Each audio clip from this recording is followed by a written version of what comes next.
ಗುಜರಾತ್ನ ಸೂರತ್ನಲ್ಲಿ bike wheeling ಮಾಡುತ್ತಾ reels ಮಾಡಲು ಹೋದ ಬ್ಲಾಗರ್ ಒಬ್ಬರು ಸಾವನ್ನಪ್ಪಿದ್ದಾರೆ.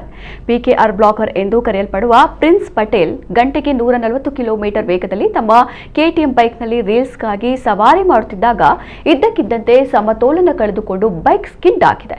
ದುರಂತದ ತೀವ್ರತೆಗೆ ಪ್ರಿನ್ಸ್ ತಲೆ ದೇಹದಿಂದ ಬೇರ್ಪಟ್ಟಿದೆ. ಅಪಘಾತದ ಸಿಸಿಟಿವಿ ದೃಶ್ಯಾವಳಿಗಳು ವೈರಲ್ ಆಗಿವೆ. ಅಪಘಾತದ ಸಮಯದಲ್ಲಿ ಪ್ರಿನ್ಸ್ ಹೆಲ್ಮೆಟ್ ಧರಿಸಿರಲಿಲ್ಲ ಎಂದು ತಿಳಿದು ಬಂದಿದೆ. ಪ್ರಿನ್ಸ್ ಸಾಮಾಜಿಕ ಮಾಧ್ಯಮದಲ್ಲಿ ವಿಶೇಷವಾಗಿ ಹದಿಹರೆಯದ ಯುವಕರ ಮನದಲ್ಲಿ ಸಾಕಷ್ಟು ಜನಪ್ರಿಯರಾಗಿದ್ದರು. ಈ ವರ್ಷದ ಸೆಪ್ಟೆಂಬರ್ನಲ್ಲಿ ಅವರು ಈ ಕೆಟಿಎಂ ಬೈಕ್ ಅನ್ನು ಖರೀದಿಸಿದ್ದರು.